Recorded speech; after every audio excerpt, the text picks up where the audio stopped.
Corsa di chiusura dal Savio, sono in 8 al via sul miglio, Fantastica Mur, ZBB, Zaffiro Top, Zoe GMG, Zelig VL, Zacco P, seconda linea Zingaritto, Recchi e Zebrina, favore in chiusura per Zaffiro Top, numero 3 VP dell'Annunziata, in partenza veloce il numero 6 Zacco P che sopravanza Zoe GMG ma deve ancora scendere alla corda e sbaglia.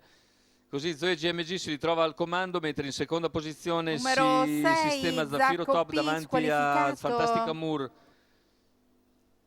mentre rimane all'esterno ZBB.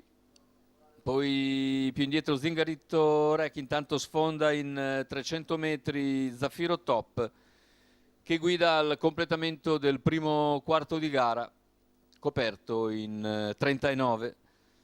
Percorsi esterni è rimasto ZBB, che poi cerca di parcheggiare nelle posizioni di retroguardia. Intanto in seconda posizione rimane Zoe GMG davanti a Fantastica Moore, via via tutti gli altri. Intanto i 600 per Zaffiro Top, EVP dell'Annunziata, in 47,5 ha tirato i remi in barca ora il Battistrada, che guida con molta tranquillità davanti alle tribune. Zoe GMG in seconda posizione, Fantastica Moore in terza, poi Zingaritto Recchie, intanto sposta all'esterno Zebrina agli 800 in 1, 2,7, fin qui ha fatto i propri comodi il leader e continua a guidare con 3 lunghezze di margine su Zoe GMG, che precede Fantastica Moore. Il chilometro si avvicina e Zaffiro Top lo percorre in 1,18,2, ancora un 15,5 di tutto riposo. Ora a 500 dalla conclusione comincia ad accelerare il leader. Zoe GMG rimane in seconda posizione, mentre in terza c'è Fantastica Moore, coperto però da Zebrina, e Fantastica Moore non riesce per il momento a entrare in partita. Al largo c'è Zacco P. Intanto il leader Zaffiro Top ha preso netto margine di vantaggio ed entra in dirittura d'arrivo con una quindicina di metri di margine sui rivali.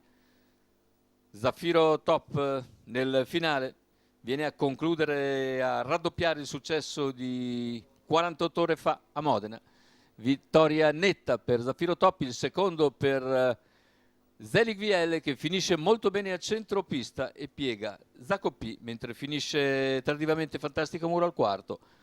Il successo quindi per VP dell'Annunziata, che apre e chiude il convegno qui al Savio di Cesena, vince in apertura con la debuttante Bella Winner e ora raddoppia in chiusura con Zaffiro Top. 1,80 la quota per Zaffiro Top. Vincenzo Pisqualio dell'Annunziata per il training di Giovanni D'Alessandro. È tutto dal Savio di Cesena. L'appuntamento per domani sera, ore 21.